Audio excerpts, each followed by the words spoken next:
क्या आपने कभी सुना है कि लक्ष्मण जी ने पूरे 14 साल वनवास में कभी नींद नहीं ली? आज हम आपको बताएंगे उस अद्भुत कथा के रहस्य, जो भक्ति, त्याग और तपस्या से भरी है। क्यों लक्ष्मण ने पूरे 14 वर्षों तक नींद नहीं ली? रामायण ऐसे अनेक प्रसंगों से भरी है, जहाँ भक्ति मानव सहनशक्ति से भी आगे निकल जाती है। लेकिन उनमें से एक प्रसंग सबसे विशेष है, लक्ष्मण जी का अटूट जागरण।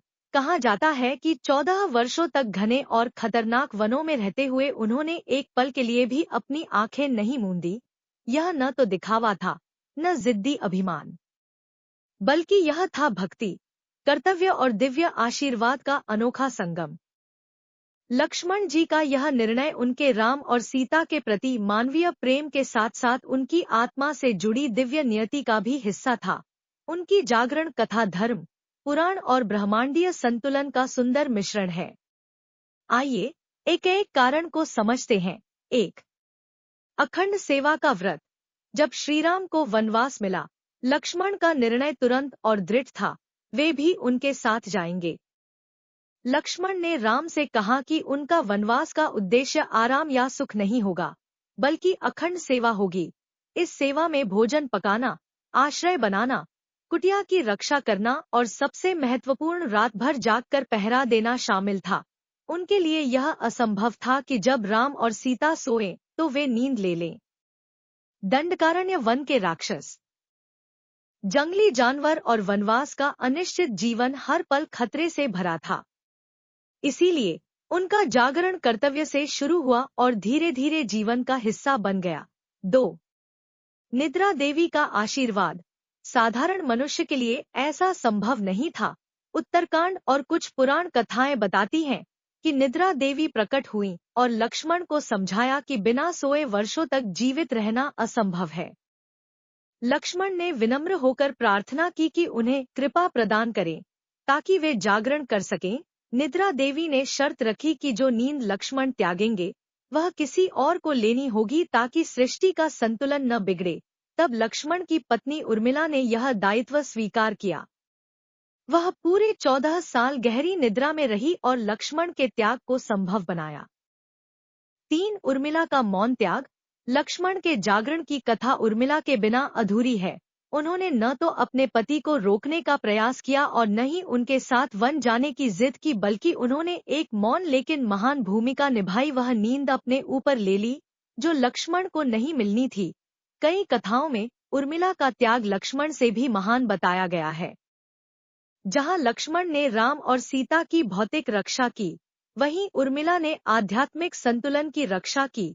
उनकी 14 वर्षों की निद्रा रामायण का सबसे उपेक्षित लेकिन सबसे गहरा भक्ति प्रसंग है। 4, आदिशेष अवतार का स्वभाव। वैष्णव परंपरा में लक्ष्मण को आदिशेष का अवतार माना जाता है। वह शेषनाग जिस पर भगवान विष्णु शयन करते हैं। आदिशेष सदैव जागृत रहते हैं, भगवान की रक्षा करते हैं। यदि राम विष्णु के अवतार थे तो लक्ष्मण का वन में जागरण वैकुंठ में उनकी सनातन सेवा का ही धरती पर प्रतिबिंब था। उनकी आत्मा का स्वभाव ही जागरण और रक्षा करना था। 5, हल्की नींद लेने वाला वन। दंडकारण्य वन कोई शांत स्थान नहीं था। यहाँ जंगली पशु घूमते रहते थे, राक्षस छुपे रहते थे। रामायण के कई भीषण प्रसंग जैसे शूरपणखा का आना और खरदूषण का युद्ध इसी वन में हुए। रात का समय सबसे खतरनाक था। ऐसे में लक्ष्मण जानते थे कि यदि वे सो गए तो खतरा कभी भी राम और सीता तक पहुंच सकता है। उनका जागरण रणनीतिक भी था, ताकि हर शत्रु के आने से पहले वे सतर्क रहें। 6, तपस्या के रूप में जागरण। धर्म परंपरा में तपस्या केवल ध्यान या उपवास नहीं है, स्वयं को कठिन अनुशासन में रखना भी तपस्या है। लक्ष्मण का जागरण केवल रक्षा नहीं था, बल्कि एक महान तपस्या थी। उन्होंने नींद और आराम का त्याग कर हर पल अपने मन और शरीर को धर्म की सेवा में समर्पित किया। 7, निस्वार्थ सेवा का आदर्श। रामायण में लक्ष्मण का हर कार्य सेवा भाव को प्रकट करता है। उन्होंने यह त्याग न तो यश के लिए किया, न ही मान्यता के लिए। उन्होंने यह केवल एक कारण से किया ताकि राम और सीता निश्चिंत होकर विश्राम कर सकें। उन्होंने अपनी नींद त्याग कर यह दिखा दिया कि सच्ची सेवा वही है जहां हम दूसरों की आवश्यकताओं को अपनी सुविधा से ऊपर रखते हैं। बिना किसी प्रतिफल की आशा के। हमें यह कथा क्या सिखाती है? लक्ष्मण का यह जागरण केवल धैर्य की कथा नहीं, बल्कि एक प्रतीक है।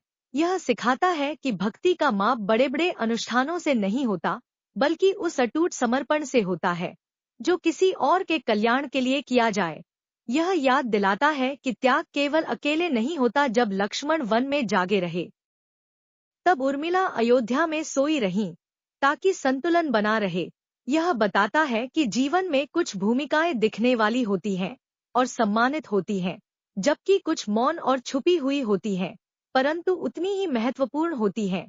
14 वर्षों तक लक्ष्मण ने केवल एक कुटिया की रक्षा नहीं की, बल्कि धर्म की ज्योति को जलाए रखा।